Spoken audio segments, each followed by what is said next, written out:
Welcome to the G5 Hive and our next installment of our Worker Bee series. We deep dive in the G5 college football landscape with the folks that know the teams the best. If you're watching us on YouTube, please hit that like and subscribe button. If you're listening to us in podcast form, please rate and review. Today we'll be heading over to the American Athletic Conference and taking a look at the UAB Blazers, who finished 3-9 last season. They wrapped up their 2025 spring practice with their spring showcase on April 26th. We have a special guest joining us today. He's a freelance writer. He is a snappy dresser. Heck, he can even dance. He writes for the BHamBanner.com. He is Steve Irvine. Steve can be found on X at Steve Irvine04. Welcome to the show, Steve. Appreciate you, Luke. Hey, I like that intro there. And by the way, the snappy dresser and the dancer thing, those are lies. I just thought I thought it made me sound cool. I wanted to act cool, but I don't know. There's times where I can dress okay. I don't know about the snappy, the dance and stuff, but yeah, I appreciate you having me on. I'm excited about this. Well, we are glad that to have you today. And can you tell us a little bit about yourself? How long you've been covering UAB football? Well, I've been around UAB football since 2005 was my first year. I started my newspaper career out in Southern California in Long Beach Press-Telegram, and came here to Birmingham and to cover, was hired to cover Alabama, and I covered Alabama athletics for 5 years, and just kind of wanted to get back closer to Birmingham and closer to home. My wife and I were, starting to have kids, and so the UAB beat came open, and I asked if I could move on to UAB, and they let me do that, and so I've been there since 2005. At different publications, I was at the Birmingham News through 2012, and then since then have been several different publications covering UAB, and also for I think 5-6 years was the color analyst for the UAB radio broadcast too. So been around in different roles, but have been around the program for a long time. Well, we are happy to have you here, and let's just talk some football. And let's start with the offense. For those not familiar with UAB's offensive style, how would you describe it?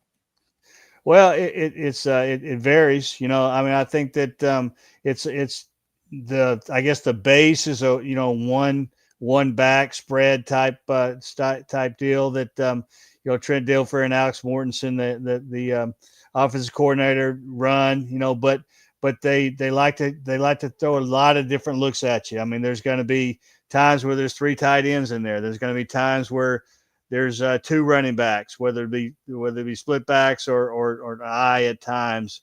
Last year there was a couple games where they had the wishbone in their at least in their plan. They ran it a couple times, and I don't remember what game it was, but so they just try to give you a bunch of different looks and a bunch of different ways to go about what they do. So, but base is a kind of a spread type one back thing, shotgun.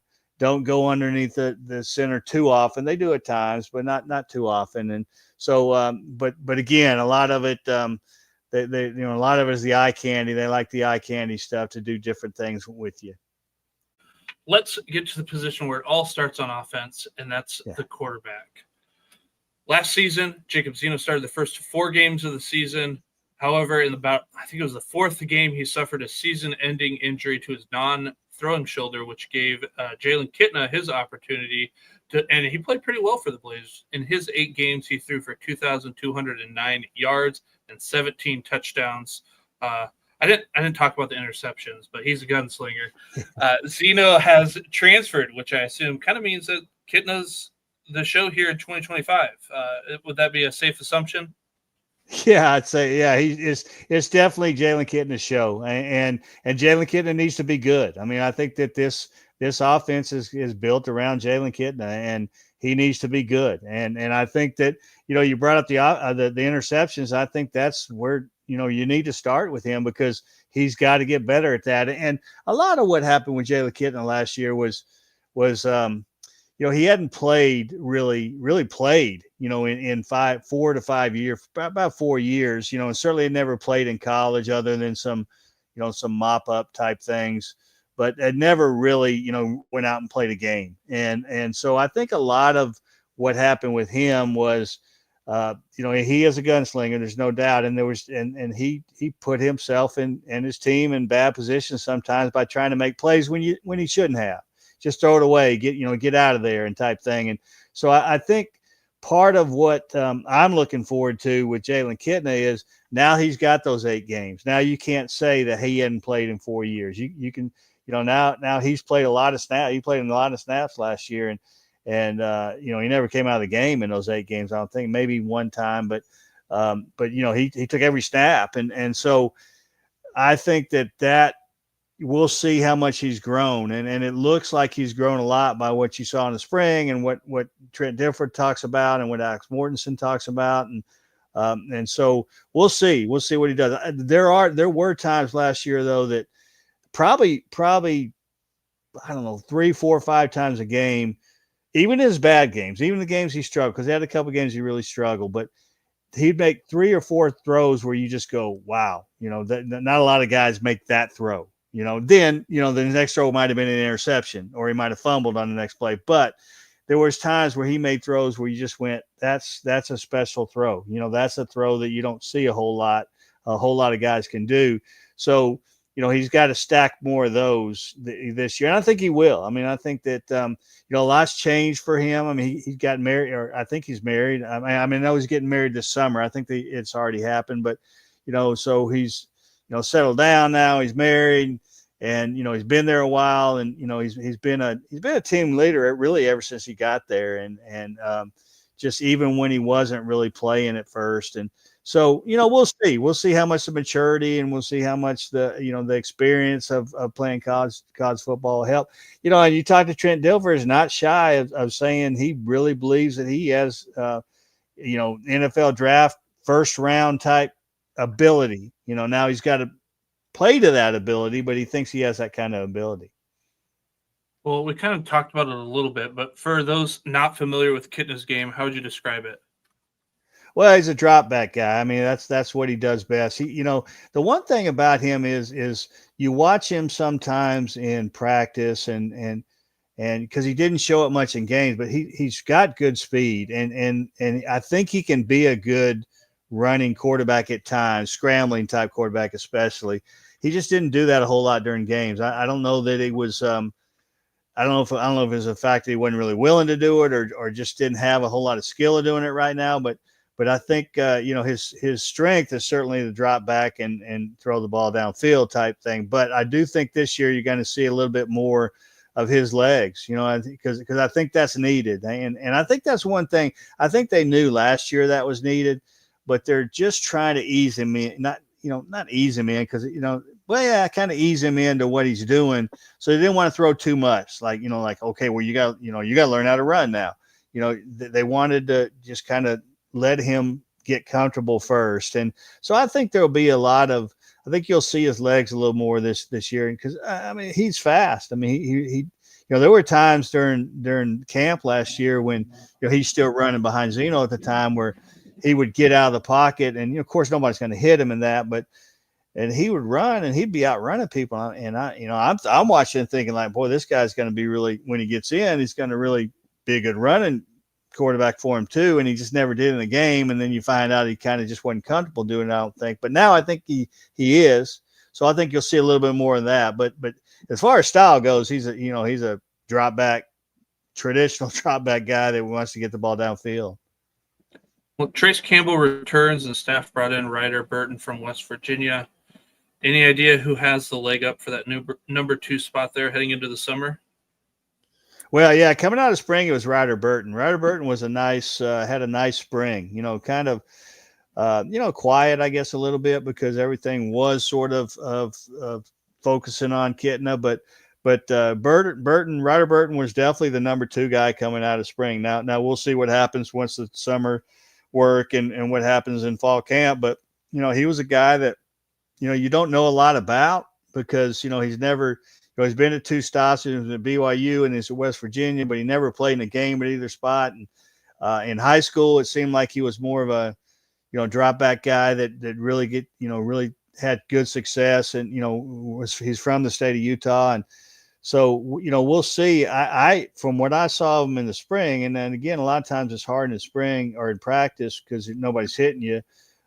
He looked to me like he was pretty comfortable running the football too, and so I liked what I saw. He's very good arm, very from what I saw was very accurate. So I think he comes out of there as number 2 out of the spring into the summer. Again, we'll see. I think Trace Campbell has taken a step up a little bit. And then we'll see what Adrian Posse, who was a true freshman last year. We'll see how much he's grown. Nate Rogers is another guy that was a true freshman last year. We'll see how much he's grown, and just kind of figure it out from there. But right now, I would say if they play tomorrow, that I think the depth chart would say Kitten a 1 and Ryder Burton 2. Well, let's move over to the running game. The staff leaned on Lee Beebe Jr. last season as he carried the ball 60.6% of the time from this running back room. Well, Beebe's now off to Indiana, and Lee Witherspoon has graduated. That leaves Isaiah Jacobs and Solomon Beebe as backs who carried the ball in 2024, who are back for this team in 2025. The staff also added Javon Jackson from UTEP, and after the spring, Marquise Collins from Duke and Drew Patterson from Lipscomb Academy. For those who were there in the spring, how did this room look? Well, I mean, I thought they looked good. I mean, I think that I think what you saw in the spring was a plan that's going to be not having a bell cow type guy and having taken advantage of the strengths of the individual strengths of Isaiah Jacobs and Javon Jackson and Solomon Beebe mainly. I think those are the 3 guys. We'll see what happens with Marquise Collins, a kid they brought in from Duke who's had some injury problems. Really good high school player out of College Station, Texas. Went to Duke and has just had some, he got hurt as a senior and then as senior in high school. And then so he's had, he's injured both knees, during his time. And so we'll see how he fits in. But the 3 that were there this spring, I really like what they can do with those 3 because they're all different kind of guys. Javon Jackson I thought was tremendous in the spring. He was the one newcomer, that he was at Austin Peay and was an All-American there and FCS All-American, and then was really good at UTEP. And, he's a guy from the state of Alabama, from Decatur, Austin High School in Decatur, and wanted to come home. So, I thought he was very impressive, but I think they all are, Jacobs is a power back with some speed, but he's a power back and really is in good shape and really looks good. And then Solomon Beebe, who's Lee Beebe's younger brother, is the kind of guy that, you want to get the ball in space and you get to him in space and, he can cause some problems. And so, And then I think Javon Jackson's kind of a combination of both. I mean, Javon Jackson's not big.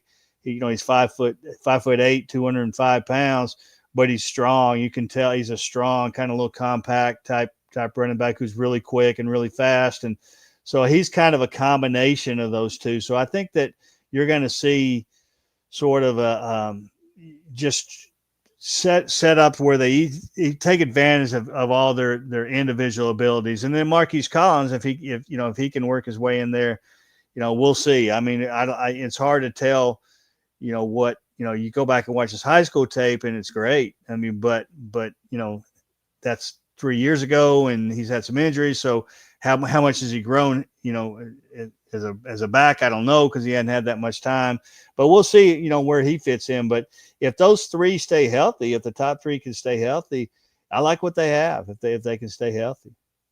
Is that kind of changing what they've done previously? Because the staff leaned on BB Juniors, as I mentioned earlier, but I don't really know if that was the plan or more necessity because Jacobs got hurt in mid-October and didn't come back.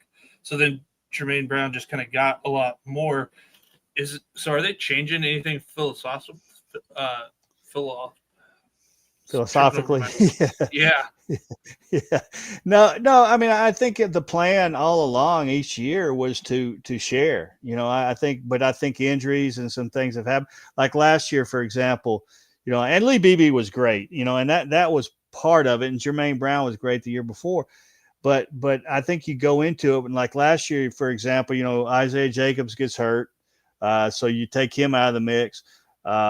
Armani Goodwin was a kid from LSU that they brought in that had some injury problems, but they had hoped to give him a handful of carries a game and kind of, because he was one of those guys could break it in an instant type thing, but he never got fully healthy, and then he got hurt again and was gone. So I think a part of why Lee Beebe had 60% of the carries was they just they ran out of people, and he was durable. Lee Beebe is one of the most durable dudes I've ever seen in my life for a power guy who wasn't afraid to stick his head in there. I don't know I think he was there 3 years, maybe including a redshirt year, 2 or 3, whatever.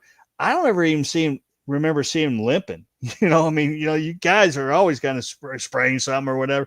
I mean, the guy was durable as heck, and so I think that was part of why he had such a big role last year. Obviously success too, but he was healthy, and that helped. Even Witherspoon was pretty durable for him, but even he had a couple games where he had to miss or it was limited type thing. So I think that's part of it. So that's why I say going into this year, I think they want to spread it out. They want to take advantage of everything. The one thing that Alex Mortensen and Trent Dilfer love to do is take advantage of everything they have.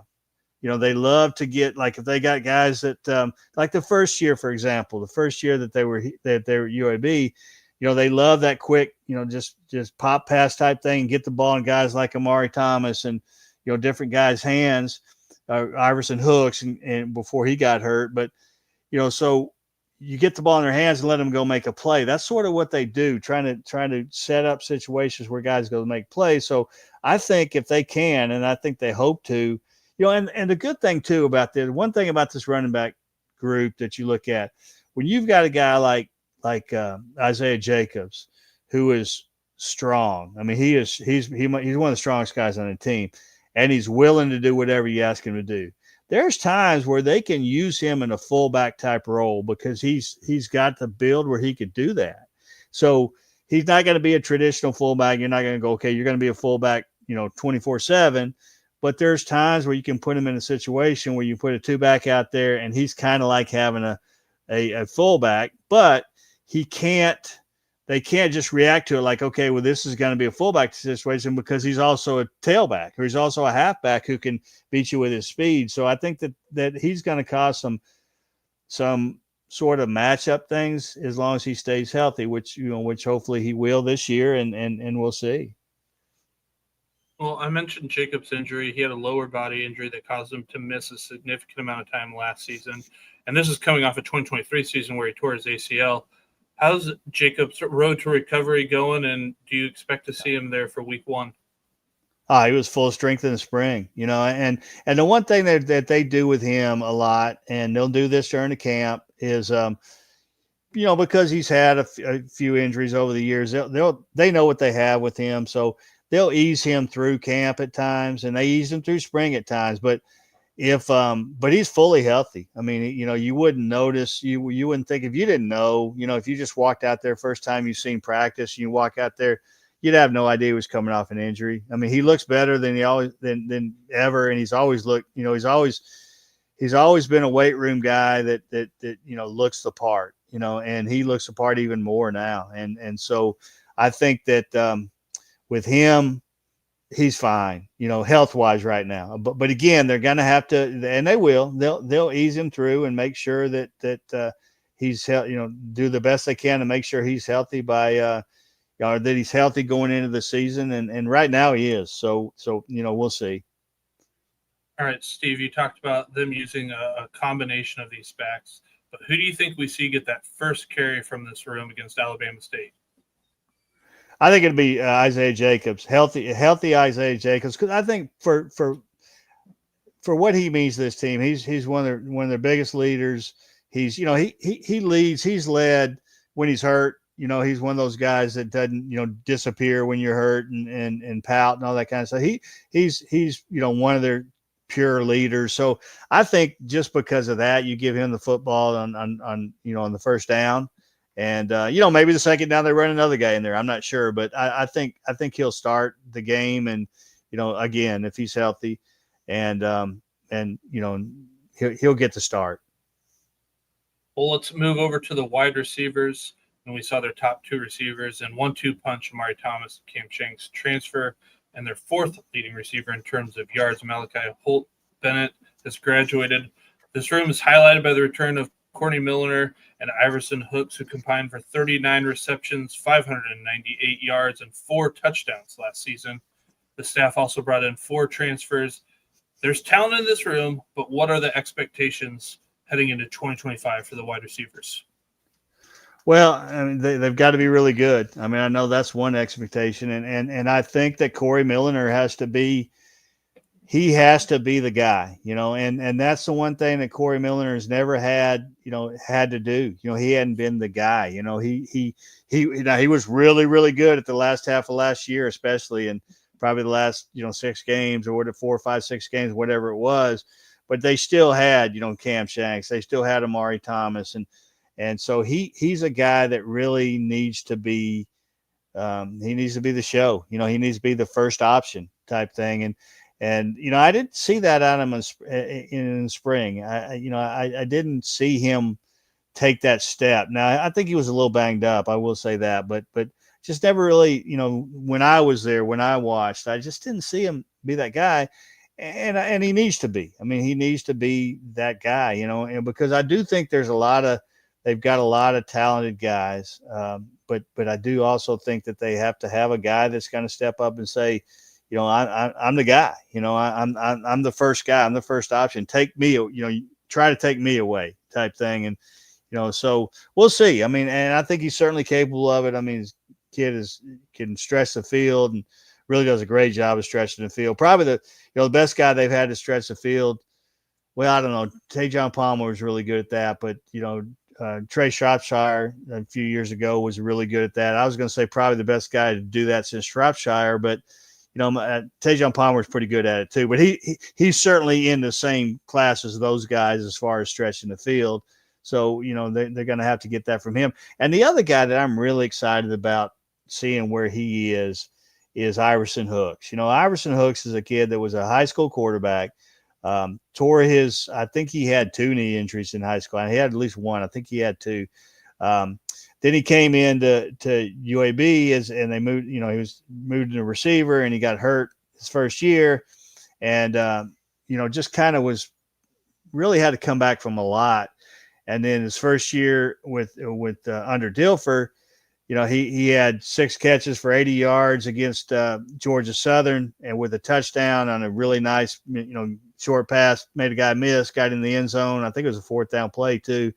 And so you thought, okay, he's getting ready to roll, getting ready to see what, who he is and how talented, because he's very talented. And then the next game, he just steps funny and tears his knee again. And so he's really had a hard battle to get back, but I know he's full strength now, and because he had last year, he played full strength, but still, I think he's ready to maybe break out. So I'm excited to see what he can do, with this group. It's just because he's been through so much, good kid, been through so much. And so, we'll see what happens with him. In the spring, I really liked Evan McCray, a transfer from Wingate.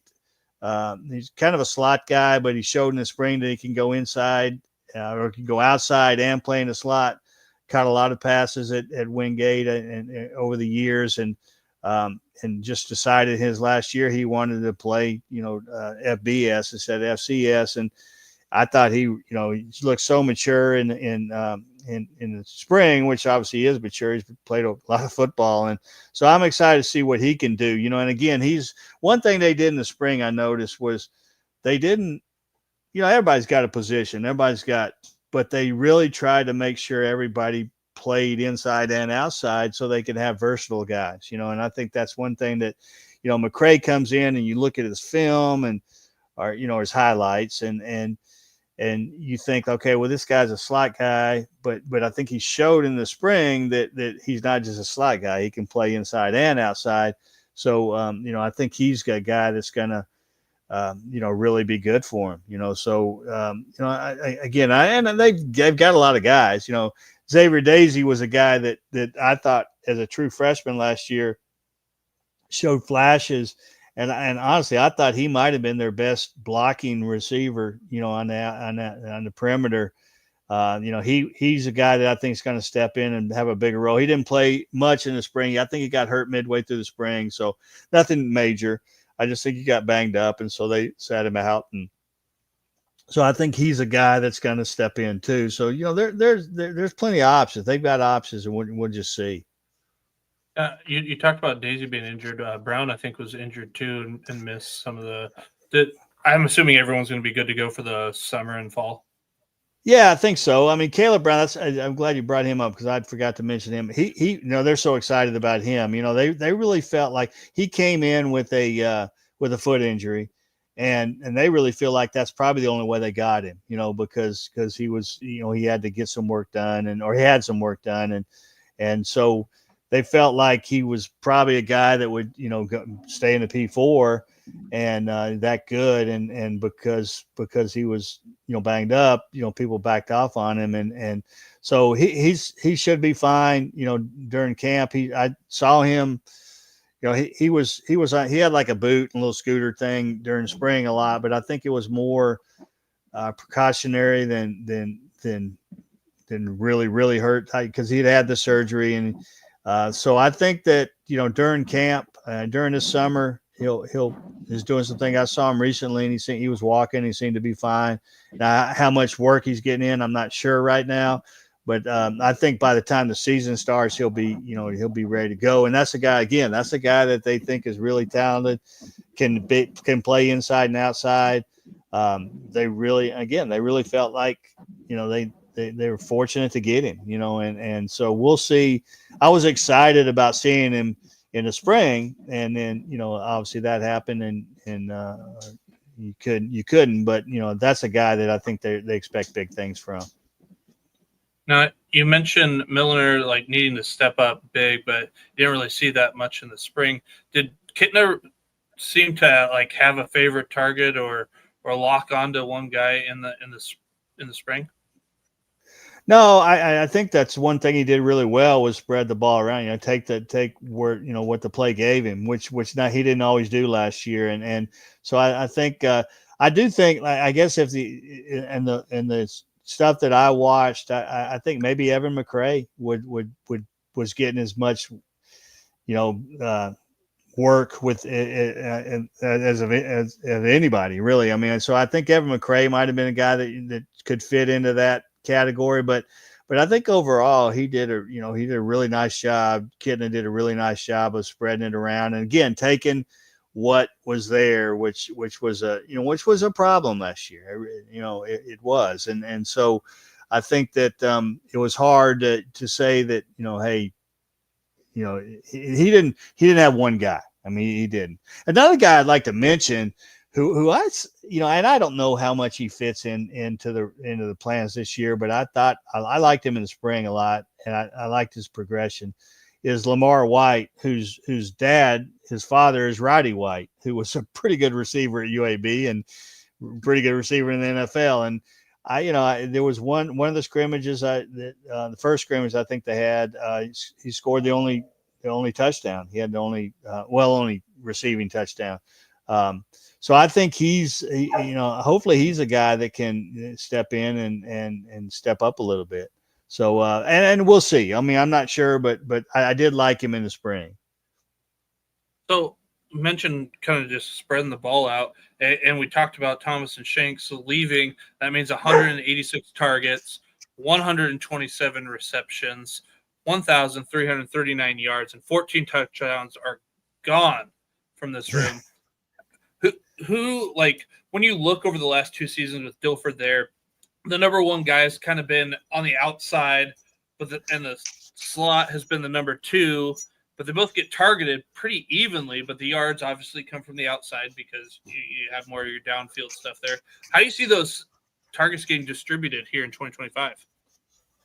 I don't know. I mean, I think that's something we're going to see. I mean, we'll see where that comes from, because I do think the one thing that you don't know, one reason we say this is we don't know what's going to happen with the tight ends, because they're all new. You have brand new tight ends.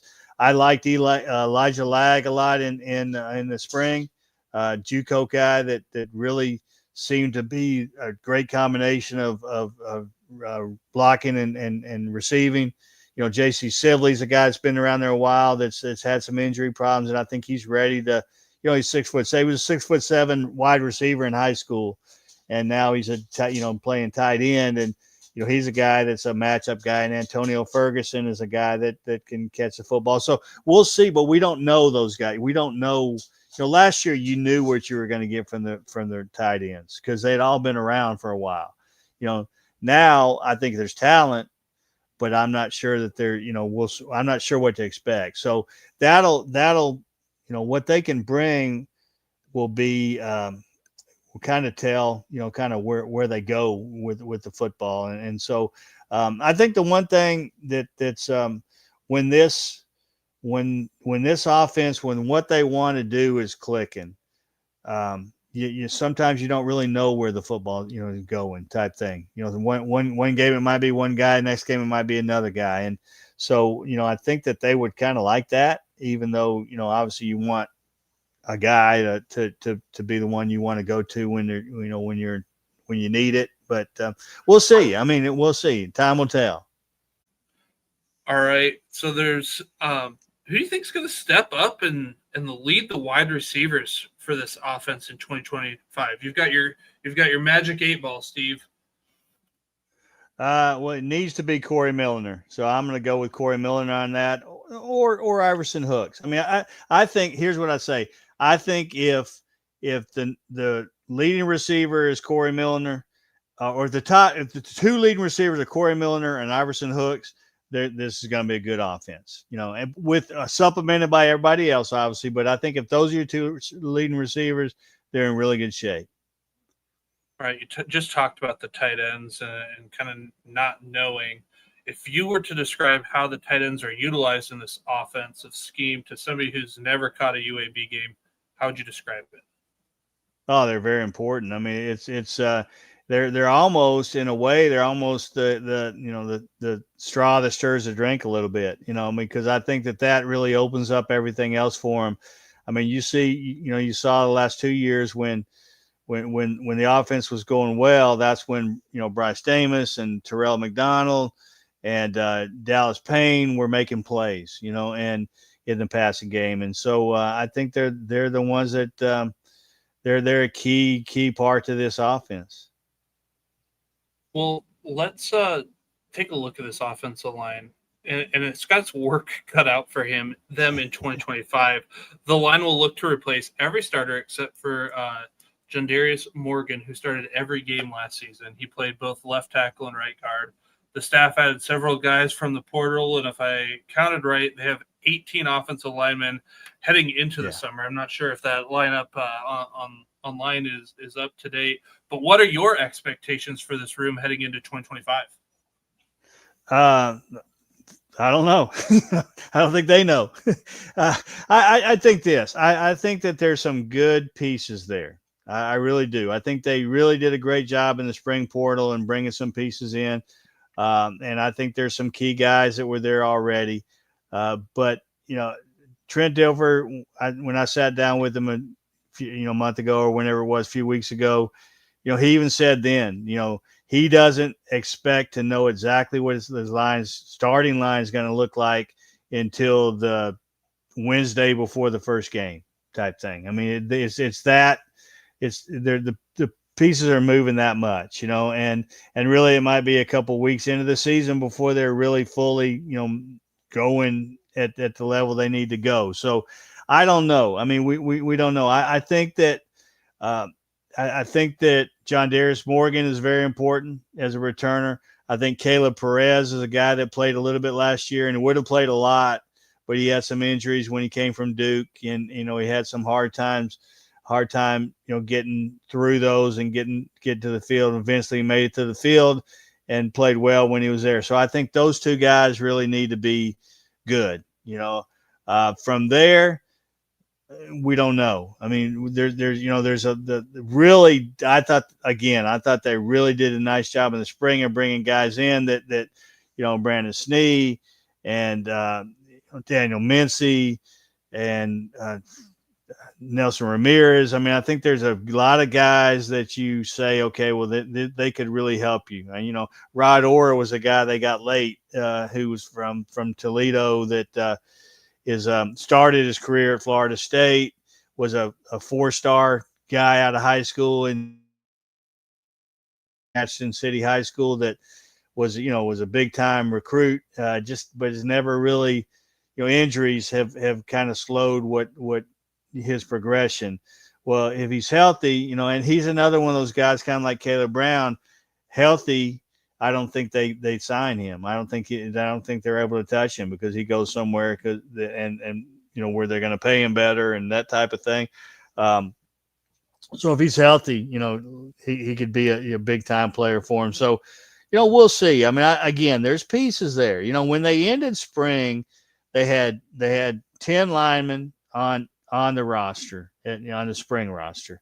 They had 10 offensive linemen. 2 of them were hurt for the spring showcase. So they had 8 offensive linemen. That's one reason why they couldn't really do a spring game, is they just didn't have the numbers. And the 5 that they put out there in the starting lineup, they were solid, but that's not what it's going to look like. They had John Darius Morgan at tackle. Logan Moore is a guy that I really, he played. I think spring really, really helped him in the sense that he was the only one of the only full-time tackle out there, because John Darius Morgan kind of played both. And, there were scrimmages and there were times where the first scrimmage, I don't think he ever came off the field. He played left tackle, he played right tackle.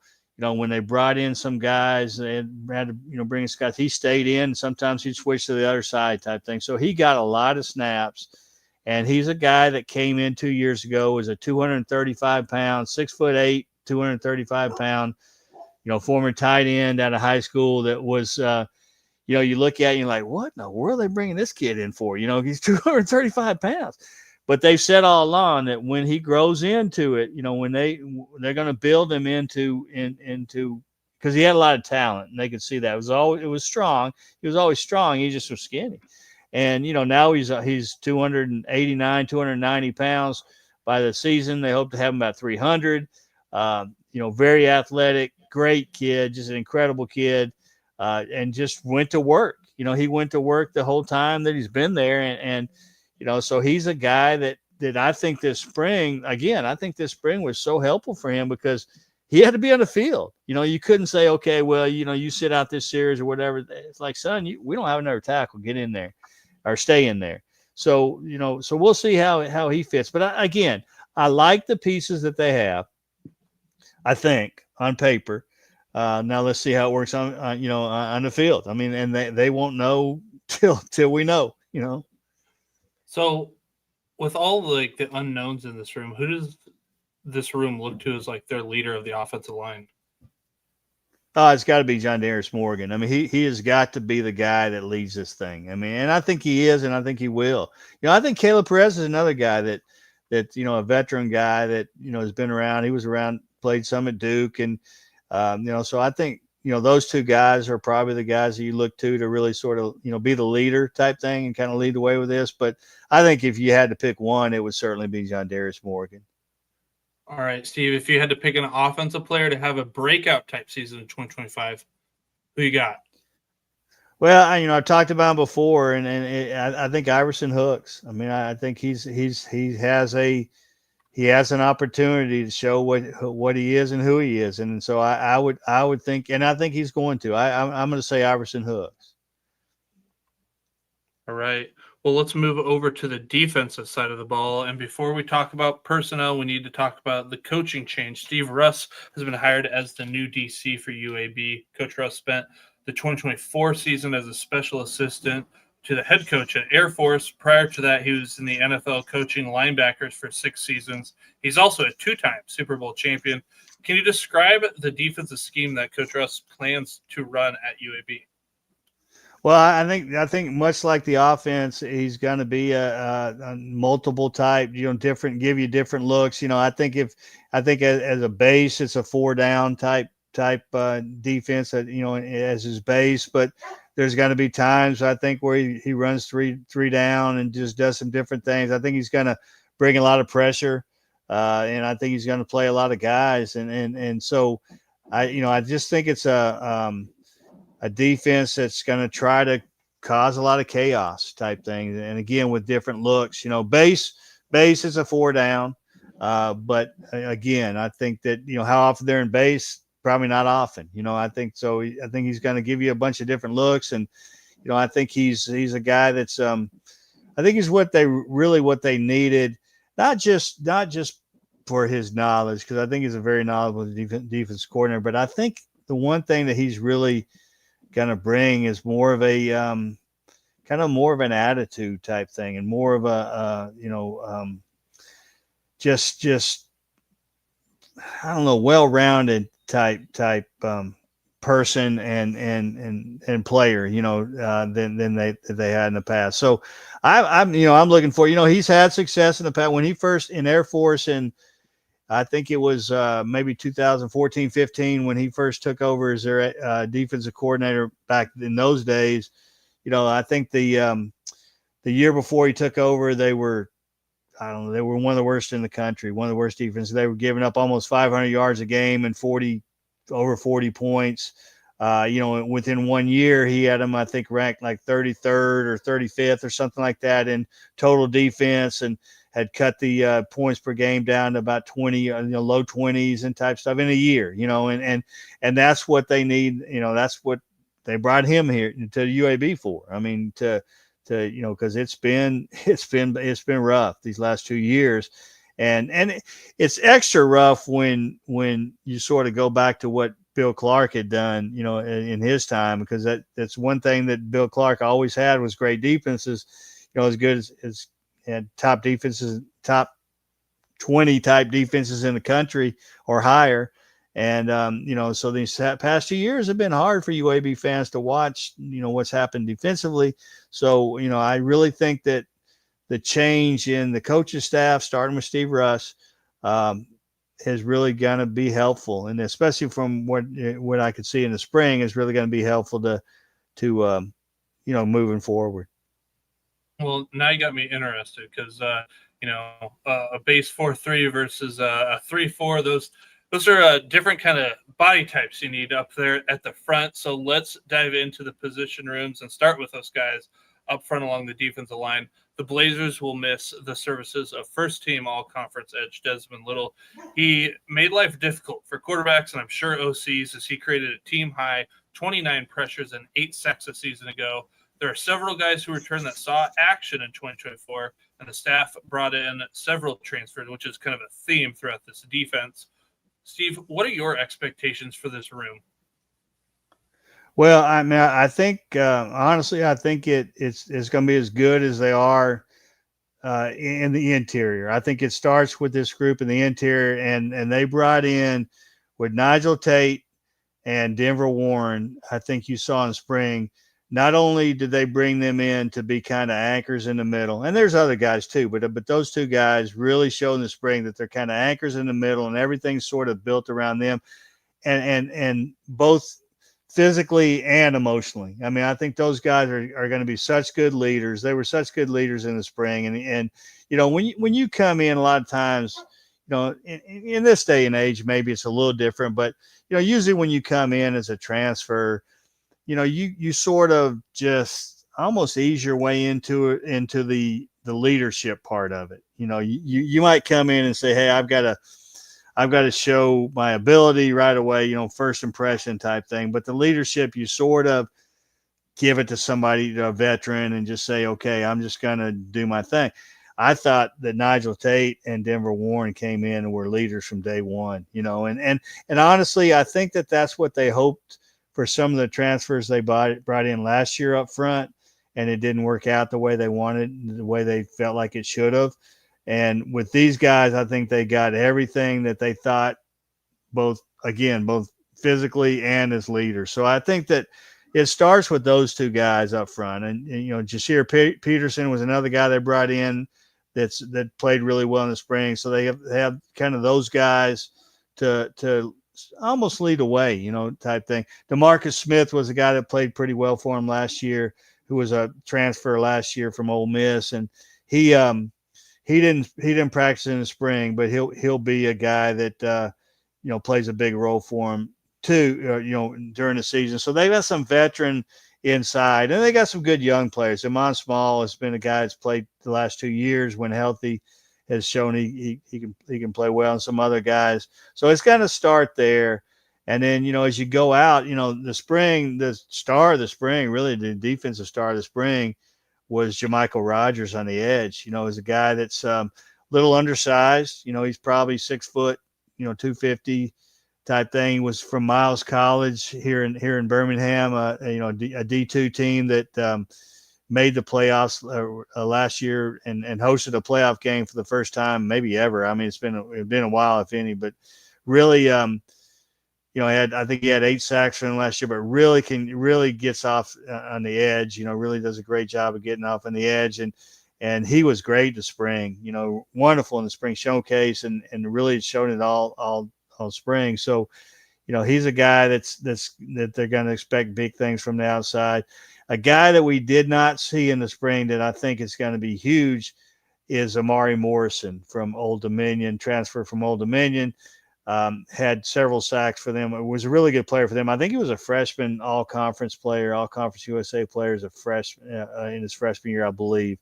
But he was a guy that was banged up in the spring, so he didn't get to play. But what was good about him is you could see his leadership ability, even though he's a transfer coming in and he's hurt. Again, he's one of those guys that, a lot of times you're in that situation, you're not trying to be a leader, but he was. And I think he helped out a lot of the young guys and, did a really good job of that. So he's another guy that's going to play a defensive end edge type guy. But what I liked about him, and he's big enough, he can go inside if you need some inside help type too. So he's going to be a really good player for him. 2 guys that are back that I think that are ready to maybe take a step above what they've done so far is Ezra Odendjor, who was a transfer from Georgia Tech last year and was a solid player for him last year. I think he's going to have to be more than just solid this year, and I think he has that ability.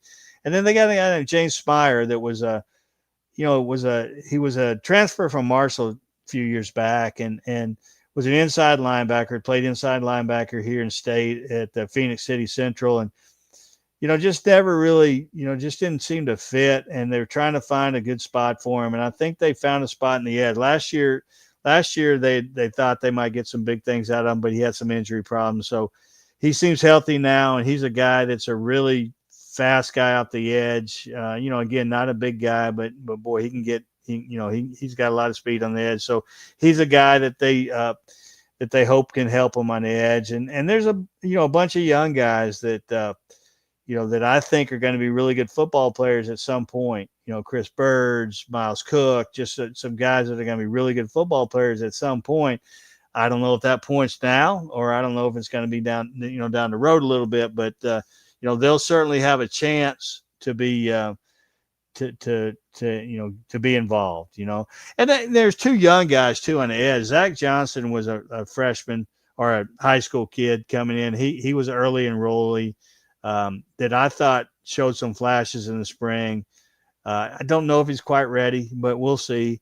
And then James Steele, another high school guy from Delaware of all places. UAB hadn't had many of the Delaware guys, and he was an all-state player, defensive player of the year in Delaware. And really, I mean, you turn on his highlight tape and it's impressive, and big, strong guy. And we'll see if he's ready. I'm not sure if he's ready or not, but he sure looks the part, and so again, there's a lot of pieces there, but it starts with Nigel Tate and Denver Warren in the middle. It really starts where it starts. Well, this linebacking group makes me a little bit nervous as they only return 149 total snaps. This room will lean on the likes of Tylen McNichols and Eddie Tusum. Now, while the staff added guys from the portal, my worry is more so of the unknown, Steve. After watching this team in the spring, how do you feel about this room heading into the summer? Well, I mean, in the spring, I thought that Eddie Tewsom, I thought really took a huge step forward. You know, he's a guy that when they signed last year they kind of signed him a little late, or they weren't sure they were going to get him, and he's a big, strong, long, a lot of length, and they were very excited, but they didn't quite know where he fit. He played at JUCO, he played a little bit inside and a lot on the edge, and they tried him on the edge and just didn't quite know, and they tried him inside and didn't quite know, but I think he has found him a spot in the inside now. I thought he had a really good spring, and I thought it was a really important spring for him, and so he I thought he looked good. And then Calvin Pitcher was a guy that from Idaho State that had played. I think it's Idaho State, one of the Idahos. I know if I get that one wrong, the other one's going to be mad. That's so, the rival thing, but I believe it was Idaho State. One from Idaho. He's a Southern California kid that played in the state of Idaho. But anyway, he was a safety all the way through, and a really productive safety there for 4 years. And kind of at one point had played sort of a hybrid linebacker safety and kind of a safety that came into the box type thing. But they put him at the inside backer in the spring, and I really thought he looked comfortable, and so I think he's a guy that those two played really well. Now Eli Ennis was a guy that big time player in the at the FCS level. I know he had over 100 tackles his last year. I think maybe the last couple of years. They really think that he's got a chance to be a special player at the FBS level, but he was one that came in with a little bit of an injury and had to rehab. So we didn't see him in the spring. So it's hard to kind of know what you got with him, even though they're very, very excited about him. They think he's going to be a really good player for him. Devin Hightower was a guy that transferred that I thought had a good spring too inside. Gage Messick, I thought, was a guy that another transfer that I thought played pretty well in the spring. So you've got that. And I think Tyler McNichols has a chance to be a, really, really good football player. I mean, he's shown flashes, just was kind of learning the college game, but they've shown flashes when he got in there being a really good player. So I think he's another guy that, has a chance to get in that mix there. So I'm going into spring and even part of spring, I felt like, well, boy, do they have enough players coming out of it. Now looking at some of these guys that they, coming in and I think they have a chance to be pretty good at linebacker. Now, to me, though, it starts with Eddie Tewsom. Eddie Tewsom needs to be good, and I thought he was good in the spring, and that needs to carry through, because I think he's a guy, again, he's a guy that's been there. He knows the expectations. This is it for him. So I think he's a guy that has a chance to be, really good for him, and he needs to be really good. Well, the defensive backfield lost several guys to the portal or graduation who played in 2024, and believe it or not, it could have been worse for the Blazers. However, safeties A.J. Brown and Surratt Bryant withdrew from the portal, and they're back with UAB for 2025. Now, Bryant is the lone starting returning guy here in 2025 and will be an important part of this defense. Now, despite those losses to the starting rotation, the secondary could emerge.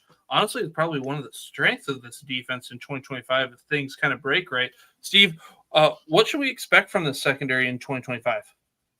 Oh, I think they'll be outstanding. I mean, I think that's the one thing where you look at, they did such a great job of recruiting the secondary, at corner and safety and nickel. I mean, I think that there's so many guys back there now that it's hard to sort of know who's going to be the guys, and I think they have a chance to be really, really good. Now, Surratt Bryant is a guy that's and AJ Brown, both those guys back was huge, and Surratt Bryant is nobody on the team, I don't think, can talk like Surratt Bryant. This guy, he's a talker and he's a player too, but I mean, he's a guy that kind of gets you going with his voice. When Surratt Bryant's on the field, I mean, or really on the side, when he's out there, but which is good. And you need those guys. And And so I think getting him back kind of as again with the emotional leader and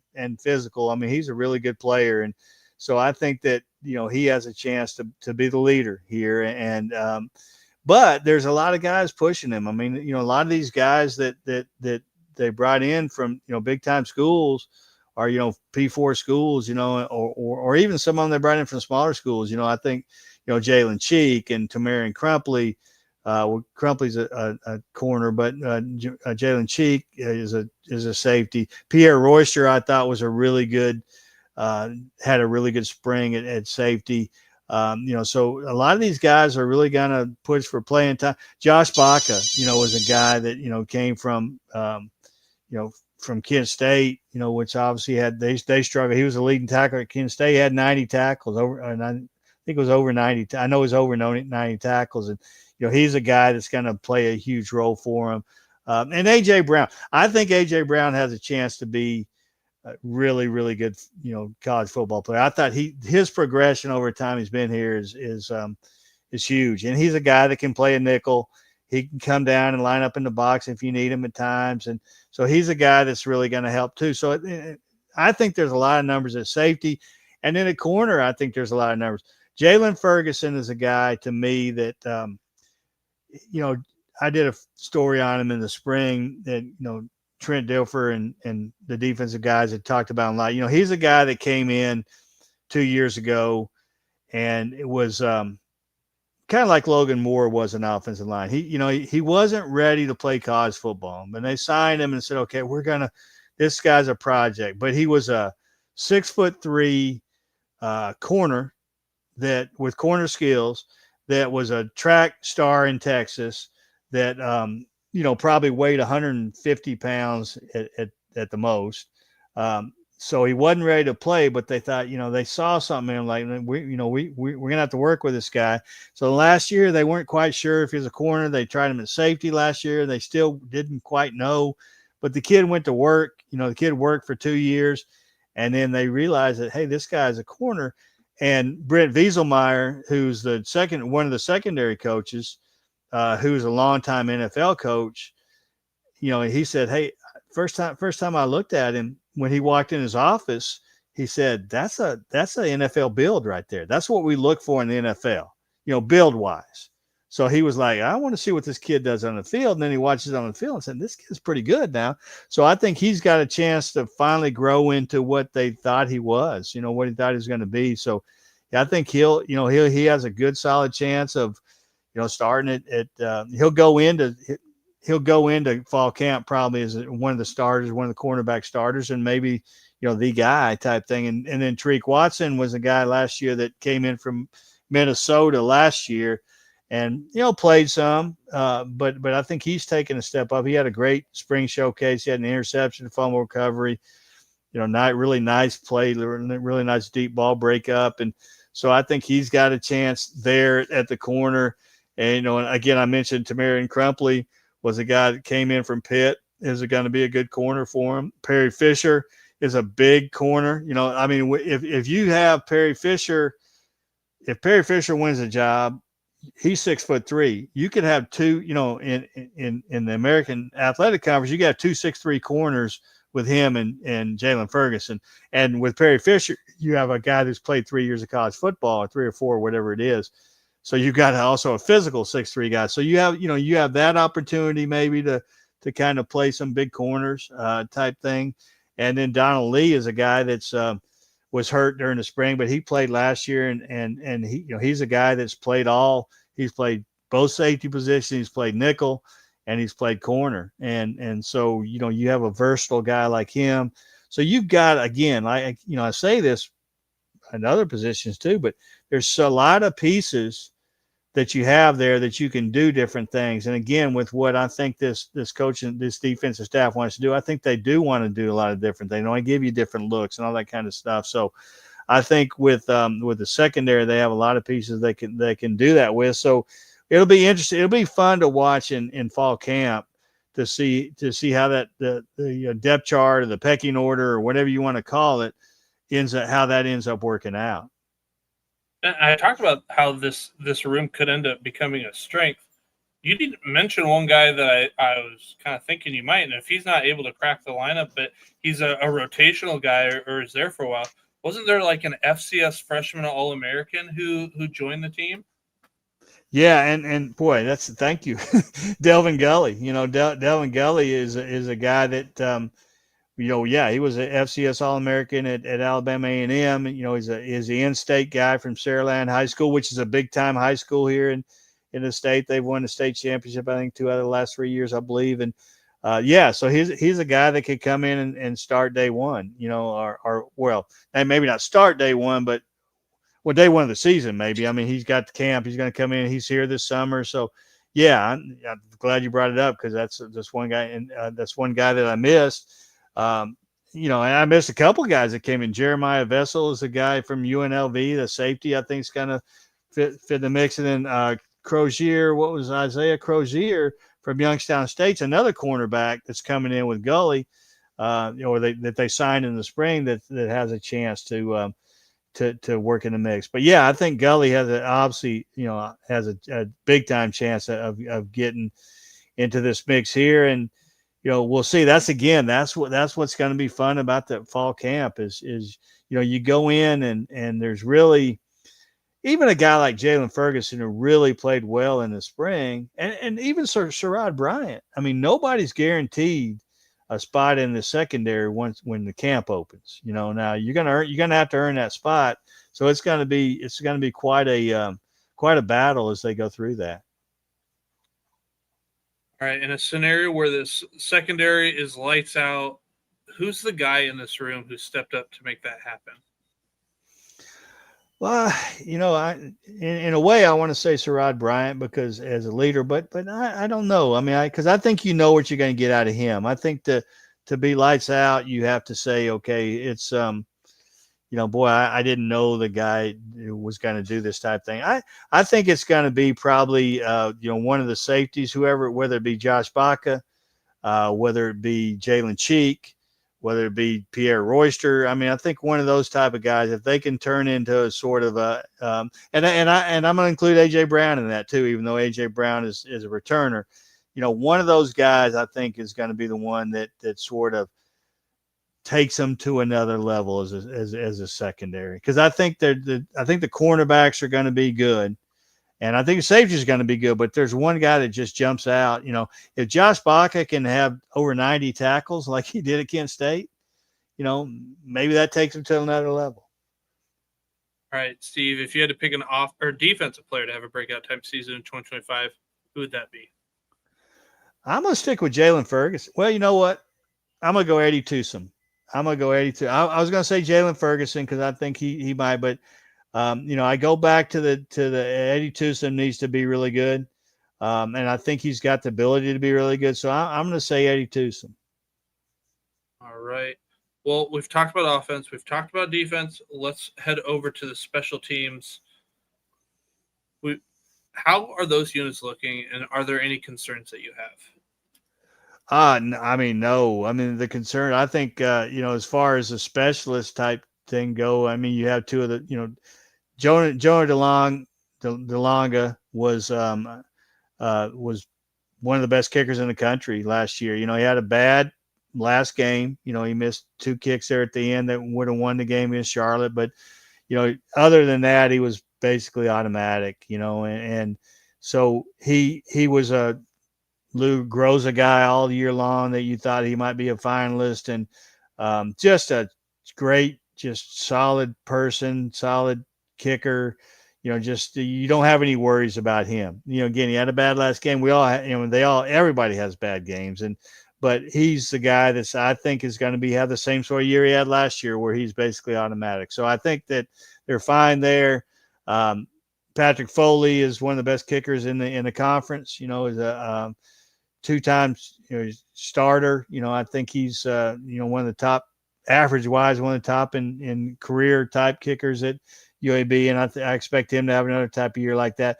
Now, they have to replace a kickoff specialist, which is huge. I mean, when Noah Grant last year was good, they were really good coverage. The year before when Joe and DeLonge was kicking off, he wasn't quite ready to do that, and they struggled because they had they had very few touchbacks. And so I think that Owen Simpson, a local kid from Vestavia Hills High School that is really talented, I think has a chance to really be a standout kicker down the road.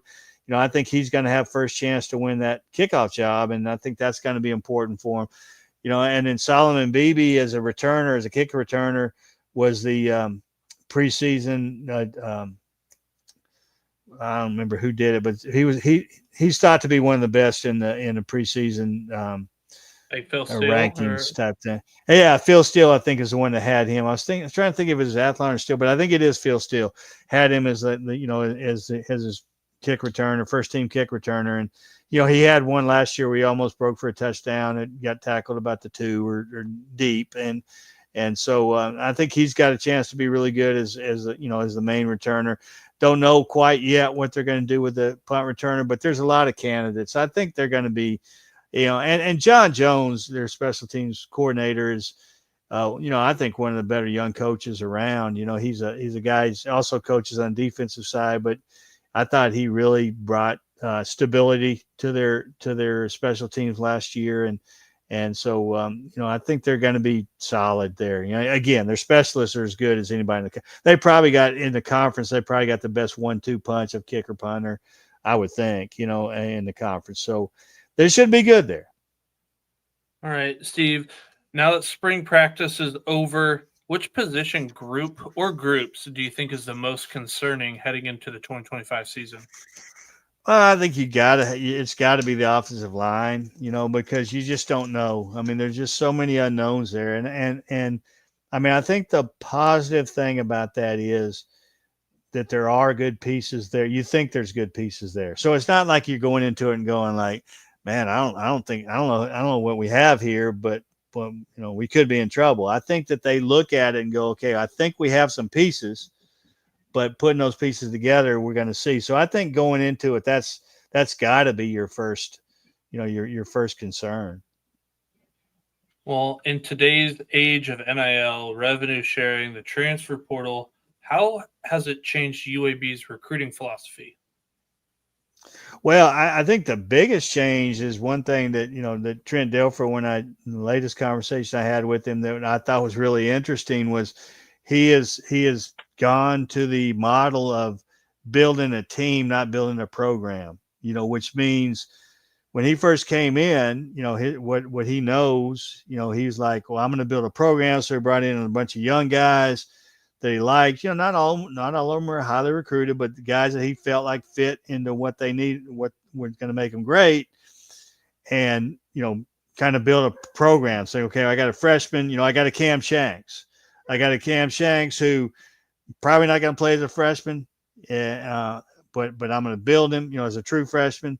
And he was ready as a true freshman. They just had guys ahead of him, but so you get him, and you get him to a point where he is, in the second year, where he is the guy that you thought he was, and then he's gone. So there's so many guys he looked at that they, that kind of fit into that. So he's decided that he's building a team, and he's building. So if it means to go out and get a secondary that's full of guys with 1 year of eligibility left, and you don't have a lot of guys behind them that you're trying to sort of develop into be the next guy, so be it. We'll go, I'll go, we'll go worry about that next year type thing. We'll do it all over. So I think that's sort of his main thing that jumps out on, kind of his philosophy on, how it's changed with the whole NIL and the way the college football is now. With the P4 seeming to focus more on the transfer portal and any all-conference G5 team is pretty much gone, right. Do you see UAB having like access to a higher level of recruits than they have in the past of, hey, maybe this guy would have gone here or walked on here, but hey, I can go play at UAB and maybe you get a higher 3-star or maybe even a low 4-star that you might have not otherwise got?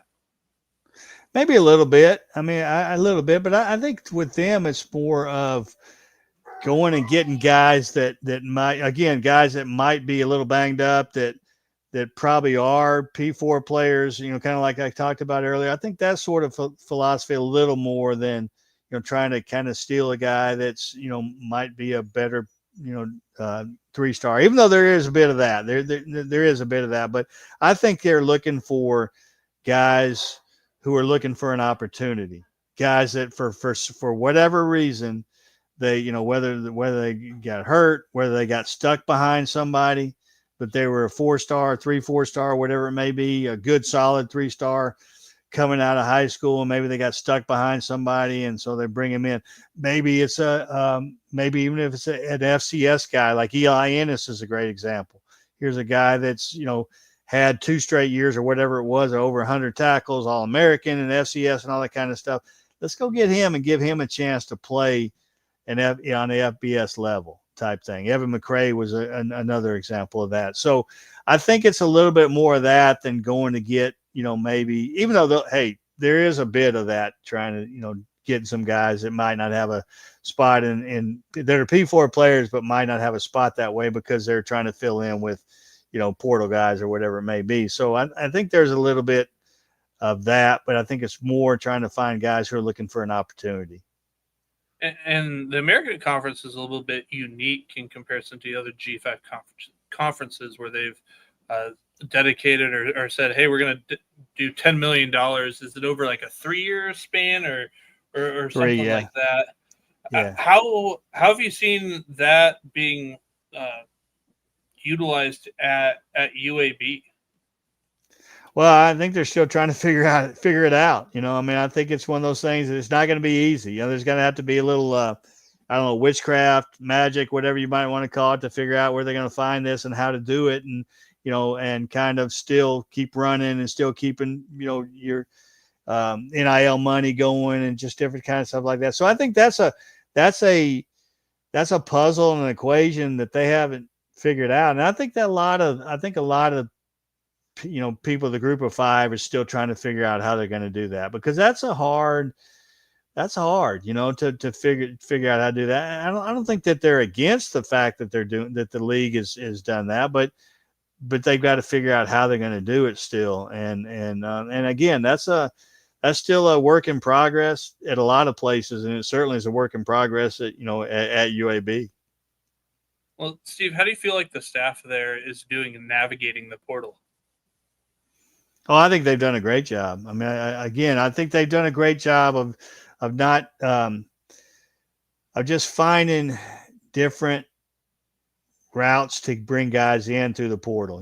Some of it, again, is I keep going back to it, but it's an important part. Some of it is guys that are injured a little bit, and they know they can bring a guy like in that and take a gamble on them a little bit. Some of them is the FCS portal. Some of it is, you just look at what they've done in the offensive line during the spring. That shows you what sort of job they can do in the portal, because they brought in, since spring practice ended, they brought in, I think it's 6 offensive linemen and 1 walk-on that's from Michigan, but the 6 scholarship offensive linemen in April, May, or whenever it was it closed. But so I think that shows you what kind of job that they've done in the portal. And 6, I think, pretty quality guys. Now we'll see how quality they are once they get on the field. But I think overall, those are some pretty quality guys they brought in a short amount of time. So, I think they've done a really good job in the portal. Well, what do you think the main strength of this team is heading into 2025? I think, I don't know. I really don't. And I think that's one thing that you'll hear. You talk to Trent Dilfer, and he'll tell you that he doesn't know what, right now, what kind of, he likes pieces they have, and he likes this, and he likes that, but he's not going to say, hey, we're going to win this many games and we're going to do it by doing this, right now. I think it's still out there. I think I think in fall camp, you'll start to see, okay, well, this is a strength, that's a strength. I mean, just on paper, I like their skill guys offensively, especially if Jalen Kitna stays healthy and progresses. defensively, I think that the secondary is certainly a strength. I think, but we haven't seen them play together. We haven't seen them on the field. We haven't seen how healthy they're going to be, or that type of thing. So I don't know that, other than the two specialists, I can tell you they're going to be solid. Other than that, I don't know that we really know. So that's a hard one to figure out what their strength is right now, and I don't know if that's good or bad. I mean, yeah, you would love to say, yeah, okay, this is a strength, that's a strength, that's a strength, but I don't know. In this day and age, I think there's a lot of places that look at it and go, I'm not sure what our strength is right now because we've changed so much. Well, Steve, you mentioned Dilford doesn't say we're going to win this amount of games or whatnot, but heading into this year, what does success look like for the Blazers in 2025 in your eyes? Well, it has to be a bowl game. I mean, that's just the bottom line. They have to make a bowl game. Trent Dilfer will tell you.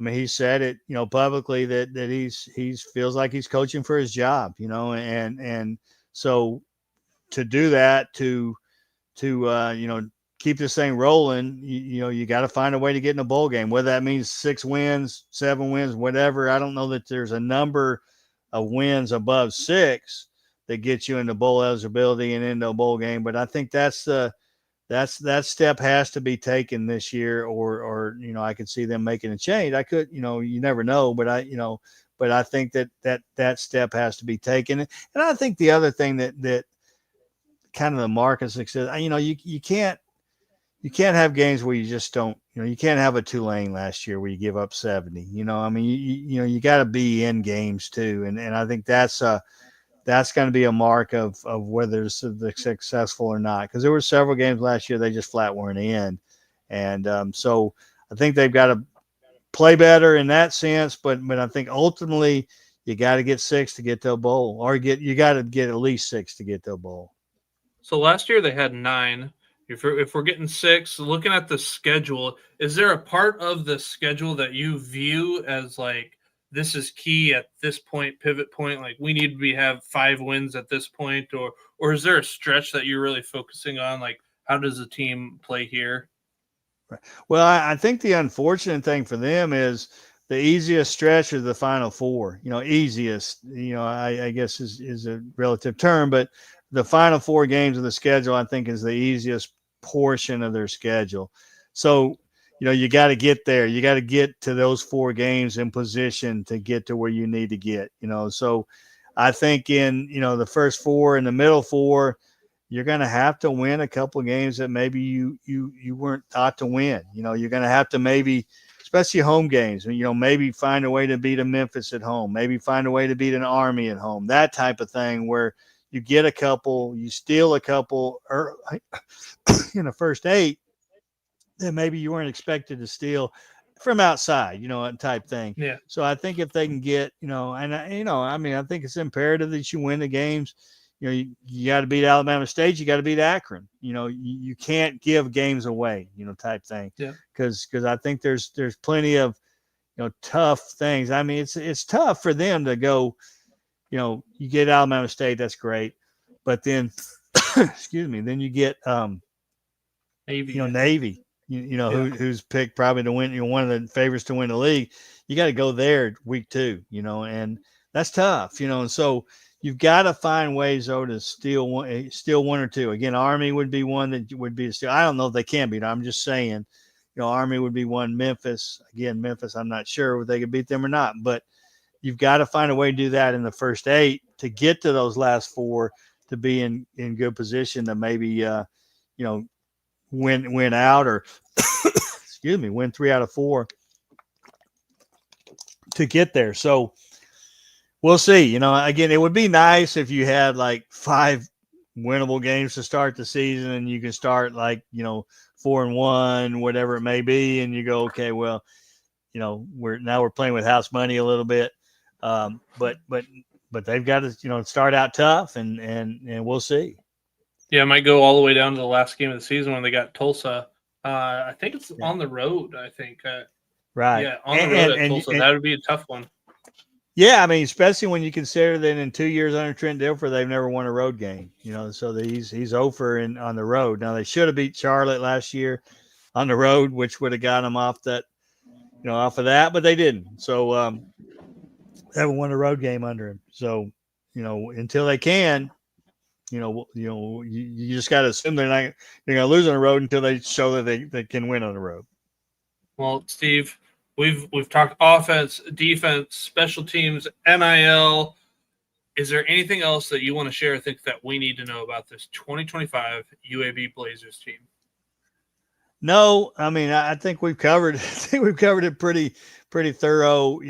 Again, I think that one thing though that needs to be stressed is this is a team and a program playing a little desperate. Because again, Trent Dilfer will tell you straight to your face, no matter whether he knows you or not, that he feels like he's playing for his job. And so, when a team is playing a little desperate, I think that's going to be something to watch. And the other thing that I think needs to be stressed, what's going to be really intriguing about this team is just how different when you bring in a totally different defensive staff,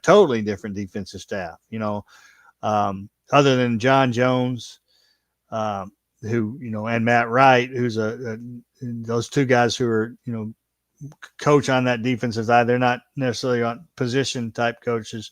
Well, they are position coaches, but anyway, they brought in, basically a brand new defensive staff. And so it's going to be interesting that too. That's another that's going to be a fun thing to see, what changes there. So it's going to be an intriguing season. It's going to be a fun season to watch. We'll see how painful it is to watch for UAB folks, or maybe it'll be a non-painful to watch for UAB folks. We'll see. It'll be fun to watch. All right, Steve. Well, thank you very much for taking time out of your day to spend with us and share your knowledge. We greatly appreciate it. Luke, I really appreciate you, man. I appreciate everything you guys do. If you're watching us on YouTube, please hit that like and subscribe button. And if you're listening to us in podcast form, please rate and review on Spotify or Apple Podcasts. Thank you all for your support. Until the next time, we are the G5 Hive.